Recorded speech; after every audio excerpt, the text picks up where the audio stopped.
À l'aube, Nougou dormait encore, plongé dans une obscurité profonde qui n'annonçait pas seulement le jour, mais aussi une quiétude fragile.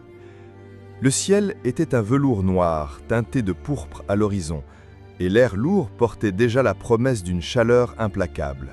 Yoro, grand et droit, était déjà éveillé. Assis dans sa cour, à la lueur vacillante d'une lampe à huile, il attendait l'appel à la prière, ses yeux limpides fixés sur le minaret silencieux. Une quiétude le traversait, mais ce n'était pas l'insouciance, c'était la paix d'un homme qui connaît le poids de ses jours. Le silence fut brisé par la voix profonde du muezzin, un appel qui s'éleva lentement du minaret, traversant les toits de tôle et les murs de terre. C'était le son familier qui marquait le début de chaque jour, une mélodie ancienne qui pénétrait les âmes. Avec des gestes lents et mesurés, Yoro fit ses ablutions, purifiant son corps et son esprit avant de s'incliner sur sa natte de prière. Chaque prosternation était une offrande, chaque verset récité un ancrage dans la foi qui le guidait. Dans le bruit incessant du marché, la réputation de Yoro le précédait comme une ombre silencieuse mais puissante. On disait de lui qu'il pouvait marchander un troupeau entier sans jamais élever la voix, sa silhouette droite et son regard limpide lui valant un respect inébranlable dans les foires comme dans les maisons. Aucune parole ne sortait de sa bouche sans y être passée 2 fois, pesée, sous-pesée, mûrie. Cette sagesse silencieuse, cette prudence innée, était la clé de sa prospérité, car Yoro n'était pas un homme riche au sens ostentatoire, mais il était profondément prospère. Ses routes le menaient loin, bien au-delà des limites de Nougou, au village du Saloum, aux villes du Fouta, et même jusqu'aux frontières lointaines du Mali, où les cultures et les accents se mêlaient. Son chariot de bois, usé par les ans mais solide, était son compagnon fidèle. Il y transportait des étoffes aux couleurs vives, du sel scintillant, des noix de colac amer, des savons parfumés dont l'odeur embaumait l'air, du henné aux teintes profondes, et parfois même des objets rares, rapportés des contrées lointaines du sud. Chaque voyage prenait des semaines, parfois des mois, les saisons changeant lentement autour de lui. Pourtant, il en revenait toujours avec la tête haute, ses yeux limpides reflétant la satisfaction du labeur accompli et le cœur paisible. Un matin, après la prière de l'aube, Yoro attela son âne à son petit chariot. Il y déposa ses ballots bien ficelés, sa gourde d'eau, du pain de mil, quelques dattes douces enveloppées dans une feuille de rognier et un vieux talisman cousu dans un morceau de cuir. « Je serai de retour avant les premières pluies, » dit-il à Abi, sa femme, qui lui attachait la ceinture. « Que Dieu te garde loin des routes tordues et des esprits du désert, » répondit-elle, posant la main sur son front. Yoro prit la route. Il traversa des forêts de baobabs géants, leurs silhouettes massives se découpant sur le ciel, témoins silencieux de l'éternité du temps.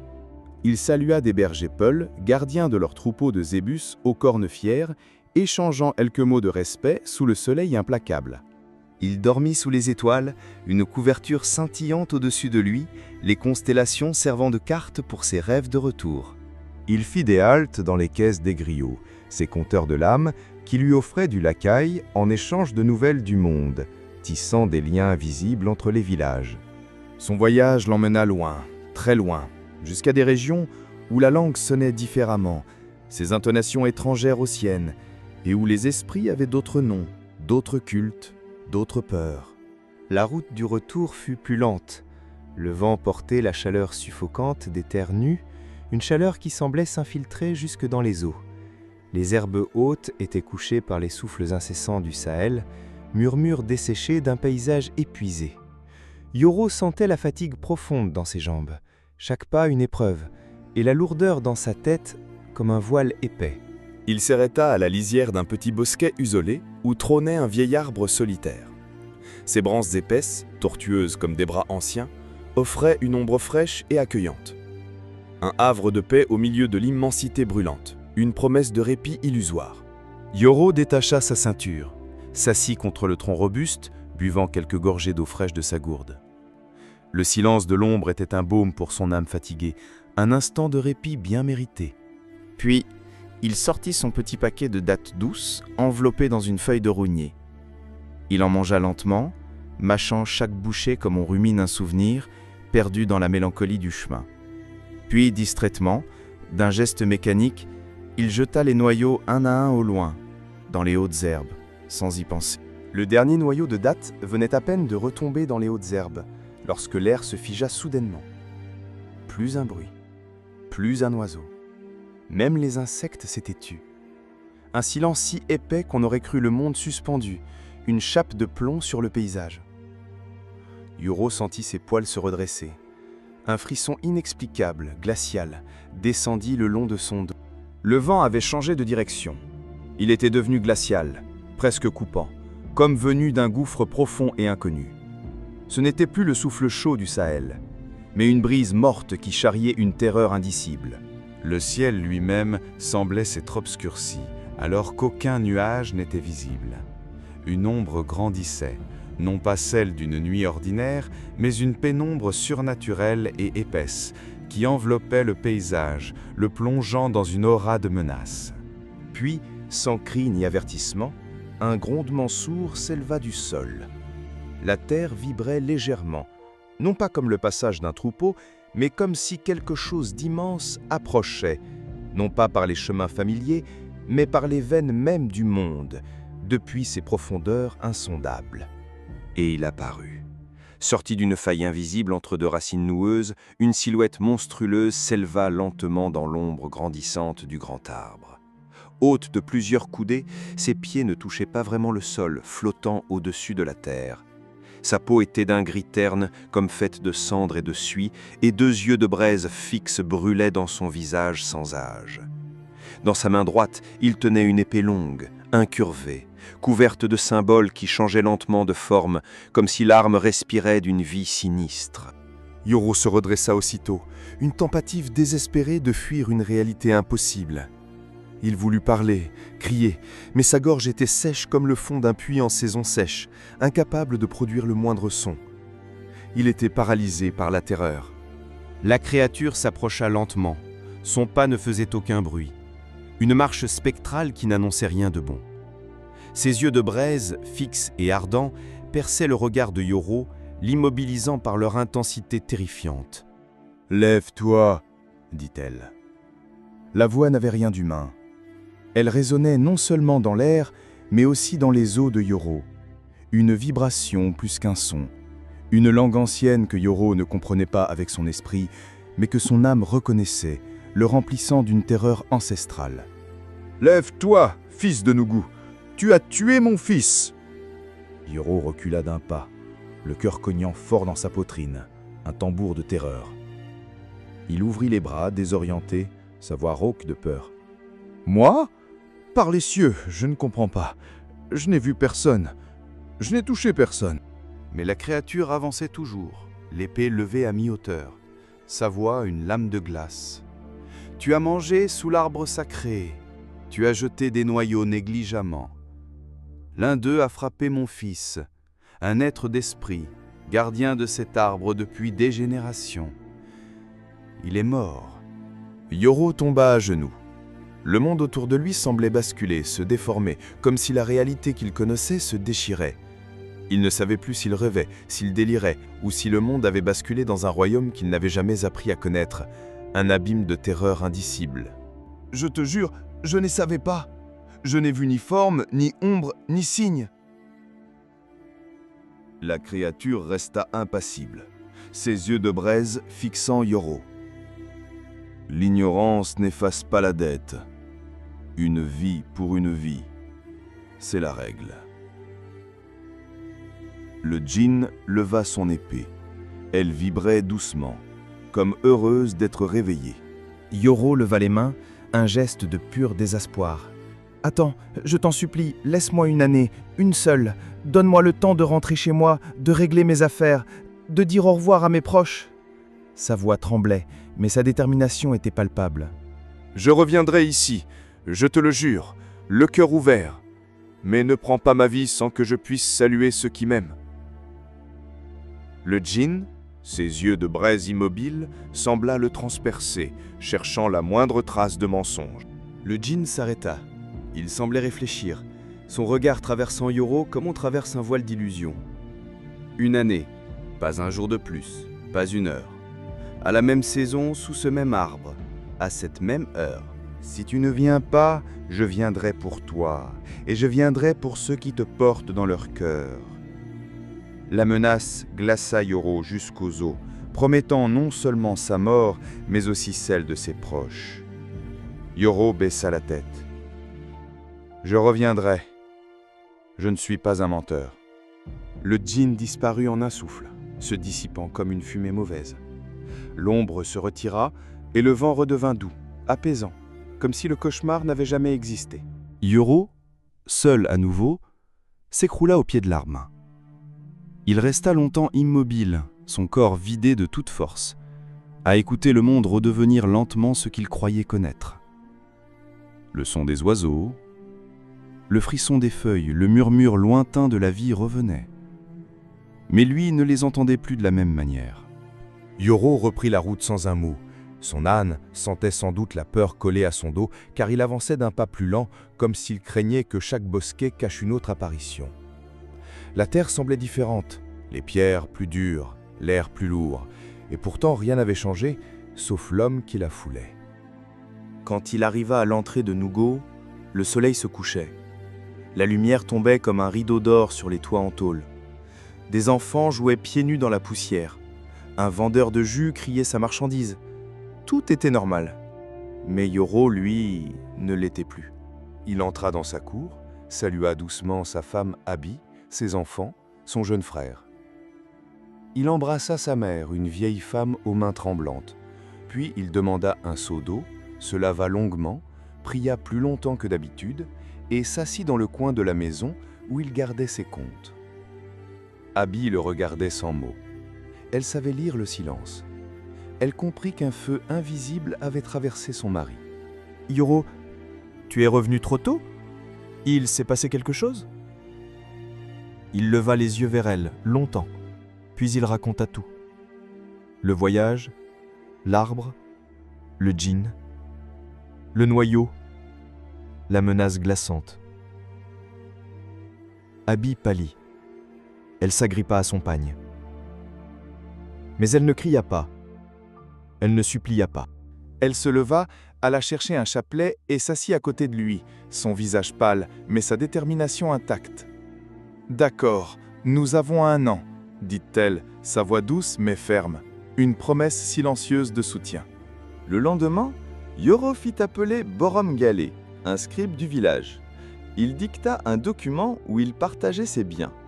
À son frère, la boutique du marché, à son fils aîné, le petit champ près du marigot, à sa mère, tous ses bijoux cachés dans un pot d'argile sous le lit. Mais Yoro ne se contenta pas d'organiser ses biens. Il se rendit chez les gens à qui il avait autrefois tourné le dos. Il demanda pardon. Il régla d'anciennes dettes, oubliées. Il fit des dons aux orphelins, aux veuves, aux écoles coraniques. Il offrit un sac de mil à la vieille Kumba, qui chantait toujours au coin de la rue, même quand on ne l'écoutait pas. Les mois passaient. À chaque prière, il glissait un vœu discret dans ses prosternations, demandant la force. Mais à chaque lever du soleil, il se rappelait que l'ombre du djinn était plus fidèle que la lumière, une présence constante qui l'enveloppait, même dans la sainteté de ses prières. Parfois la nuit, il rêvait de l'arbre, de ses racines qui se transformaient en bras menaçants, de l'épée qui tournait lentement au-dessus de sa tête, d'un enfant invisible qui pleurait des larmes de chagrin dans les feuilles, un son qui le hantait. Il ne parla jamais de ses rêves, gardant leur fardeau silencieux et solitaire. Un jour, il alla consulter un marabout nommé Mabour Sissé, réputé pour voir les 2 mondes. « Ce que tu vis, Yoro, ce n'est pas une malédiction, c'est une dette mystique. Une dette qui n'a pas été voulue, mais qui a été contractée. Et on ne peut pas l'effacer, on peut seulement la respecter. » Le marabout lui donna un gris-gris, non pas pour annuler le rendez-vous, mais pour l'aider à ne pas trembler au moment venu. Quand tu iras, va comme un homme debout. Ce sera ton offrande. Yoro garda ce gris-gris sous son boubou. Le jour tant redouté approcha. C'était à nouveau la saison sèche. Le vent soulevait des nuages de sable sur les pistes rouges. Les margouillas fuyaient entre les pierres brûlantes. Le soleil tapait sans pitié. Yoro se leva avant l'aube. Il avait à peine dormi. Toute la nuit, il était resté assis sur sa natte, les yeux ouverts, récitant des versets, ressassant ses souvenirs, préparant son cœur. Abby, allongée près de lui, n'avait rien dit. Elle aussi veillait en silence, le regard figé sur la calebasse posée dans un coin, celle que Yoro avait héritée de son père et qui aujourd'hui ne contenait que de l'eau. Au lever du jour, il fit ses ablutions lentement, s'habilla en blanc, mit son turban, attacha sa ceinture et glissa le talisman du marabout entre sa chemise et sa peau. Il embrassa sa mère, puis ses enfants. Il serra longuement la main de son jeune frère, lui glissa quelques mots à l'oreille, des secrets de commerçants, de grands frères, d'hommes en marche. Puis, il s'agenouilla devant Abby. Elle hocha la tête, incapable de parler, les larmes aux yeux. Il prit son âne, chargé d'un petit sac de miel, d'une gourde d'eau et de 2 nattes. Il ne comptait pas fuir, il comptait seulement attendre dans la dignité. Le chemin jusqu'à l'arbre fut plus long qu'il ne s'en souvenait, ou peut-être était son esprit qui étirait le temps. Chaque pas soulevait un souvenir, chaque silence portait une prière. Il arriva au même bosquet, là où l'arbre solitaire se dressait comme un juge. Tout était pareil, les racines noueuses, les branches écorchées, l'ombre dense et immobile. Yoro descendit de son âne, posa les nattes, s'assit.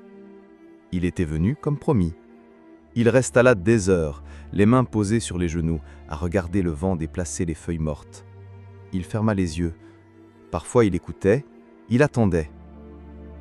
Le soleil était presque au zénith quand un bruissement étrange s'éleva. Pas un bruit de vent, ni celui d'un animal. Non, c'était un son ancien comme un tissu froissé par une main invisible. Yoro se redressa. Son cœur s'arrêta un instant. L'ombre tomba d'un coup. L'air se densifia. Le djinn était là. Exactement comme un an plus tôt. Même taille, même regard, même épée. « Tu es revenu ?» dit-il. Yoro hocha la tête. « J'ai promis ?» Le djinn avança lentement, l'épée levée à demi. Il regardait Yoro comme un bétail prêt pour le sacrifice. Mais quelque chose dans ses yeux avait changé. Pas de colère, pas de haine. Yoro ne bougea pas. « Prends ce que tu dois prendre. Je suis venu comme convenu. » Le djinn leva l'épée, et c'est à ce moment-là qu'un son de pas tout proche interrompit le geste. Une silhouette fine apparut, les pieds nus foulant la poussière comme s'il ne la sentait pas. Elle portait un voile indigo, et ses yeux brillaient d'une lumière étrange. Le djinn s'arrêta net, son épée vacilla dans les airs, les symboles sur sa lame clignotant comme pris d'hésitation. Yoro tourna la tête, il ne reconnut pas la jeune femme. Mais l'air avait changé. Le vent s'était figé, même le silence semblait s'incliner devant elle. Elle s'arrêta à quelques pas du djinn. Ses mots résonnèrent, nets, tranchants. Il ne savait pas. Il n'a pas été prévenu. Le pacte est injuste. Le djinn ne répondit pas tout de suite. Ses yeux de braise se plissèrent, non pas de colère, mais de reconnaissance. Le silence s'épaissit. Quelque chose dans l'air semblait vibrer, comme si la terre elle-même se souvenait d'elle. Son voile glissa légèrement sur son épaule, révélant un petit talisman autour de son cou. Les mêmes symboles que ceux de l'épée du djinn y étaient gravés. « Je m'appelle Kelina », dit-elle sans détourner les yeux. « Ma grand-mère gardait cet arbre avant que les tiens n'oublient. Mon sang se souvient d'un pacte plus ancien que le tien. » Le djinn sembla fléchir. Son corps trembla, imperceptiblement, comme une flamme hésitante. Le vent, qui s'était arrêté, reprit. Mais cette fois, il tournait doucement autour de Kelina, caressant son voile, faisant danser la poussière à ses pieds. L'épée baissa d'un souffle. Les symboles qui la couvraient pâlirent, puis revinrent lentement. L'arbre lui-même gémit, un craquement sourd, comme un vieillard qui se redresse dans son sommeil. Yoro, à genoux, murmura « Kelina ». Kelina ferma les yeux et éleva la main. Elle se mit à chanter. Ce n'était pas une prière, ni un chant humain. C'était une langue d'avant les villages, d'avant les djinns eux-mêmes. Le vent tourna plus fort, soulevant une spirale de poussière et de feuilles mortes autour d'elle. Yoro, pourtant tout proche, ne fut pas touché. Le djinn vacilla. Ses pieds flottaient toujours, mais son épée s'abaissa et les symboles sur la lame clignotèrent, hésitants. L'arbre poussa un long gémissement, presque un cri, ses branches se tordant comme des serpents réveillés. Mais Kélina ne s'arrêta pas. Sa voix, calme et implacable, invoquait quelque chose que le djinn ne pouvait pas nier. Le tronc du grand arbre se mit à craquer, non pas de vieillesse, mais comme s'il révélait un secret. Des symboles apparurent lentement sur son écorce, brillant d'une lueur ambrée, comme le feu qui ne brûle pas. Entre les racines, une brume s'éleva. Une forme en sortit, faite de poussière d'or et de lumière. C'était un enfant, un esprit, fragile, suspendu dans l'air comme une flamme. Le djinn se retourna lentement. Ses yeux de braise s'élargirent. Il reconnut. Il se souvint. L'esprit tendit une main diaphane vers lui. L'épée tomba, lourde, comme une fin de cycle. Le pacte n'était plus vengeance, il devenait mémoire.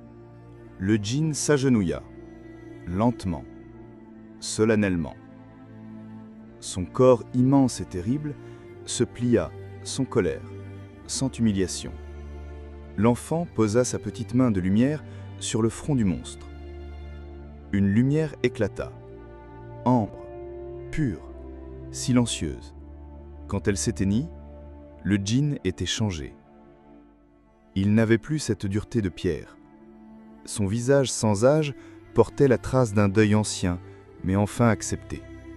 Il se tourna vers Yoro, puis vers Kélina, et inclina légèrement la tête. « La dette est levée », murmura-t-il. Son épée se désintégra en poussière. Le silence qui suivit ne pesait plus. Il baignait l'air d'un respect ancien, oublié, mais intact. L'enfant de poussière tourna son visage vers Yoro. Ses yeux, faits de lumière pure, croisèrent les siens. Il n'y avait ni reproche, ni tristesse, juste un calme ancien, une compréhension muette. Yoro tremblait, des larmes roulaient sans bruit sur ses joues ridées. L'esprit leva doucement une main, un adieu sans mots, puis il se dissout lentement, sa forme se dispersant en un nuage doré qui monta lentement vers les branches du grand arbre. Le djinn ne dit rien, il suivit la lumière des yeux. Longtemps. L'arbre brillait doucement à présent, empreint d'une mémoire sacrée. Kélina, droite comme une flèche, ne bougeait pas. Elle semblait retenir dans son souffle l'écho de plusieurs siècles. Yoro se redressa enfin, lentement. Ses jambes tremblaient, mais elle le portait encore. Il essuya machinalement la poussière sur son boubou, comme on sort d'un rêve qu'on ne comprend pas encore. Il regarda Kélina. Sa bouche s'ouvrit, mais aucun mot ne sortit.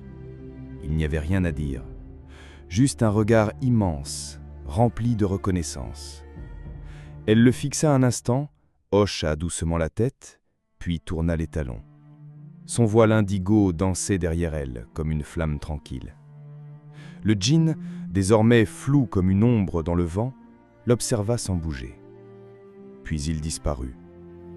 Le soleil perça les feuilles. Un rayon droit tomba sur Yoro, chaud, vibrant. Il ferma les yeux. La peur avait disparu. Il marcha longtemps, sans parler, sans regarder en arrière. Son âne trottinait doucement derrière lui, comme soulagé. Le chemin semblait différent. Il était le même pourtant, mais les pierres blessaient moins. L'air avait retrouvé son parfum de vie. Quand il atteignit les abords de Nougou, les soleils tombaient lentement, baignant le village d'une lumière douce. On entendait des enfants courir, des femmes chanter au pilon, des tambours lointains fêter quelque chose. Abby l'attendait, droite, silencieuse. Il s'arrêta. Il la regarda, ouvrit les bras, à peine. Elle avança, doucement, et prit sa main. Le village respira. Dans la maison de Yoro, la lampe à huile tremblait doucement. Les ombres bougeaient sur les murs, familières. Yoro, assis dans son coin, écrivait dans son carnet. Sa main allait lentement, mais sans trembler. Abby, en face, enfilait des perles, sans un mot. Mais chaque geste respirait la paix. Au-dessus de lui, accroché au mur, le talisman du marabout, usé et filoché. Il ne le portait plus. Il n'en avait plus besoin. Par la fenêtre ouverte, le vent entrait doucement. Il ne portait plus de menace. juste la poussière dorée des jours simples. Et le silence était enfin celui de la vie.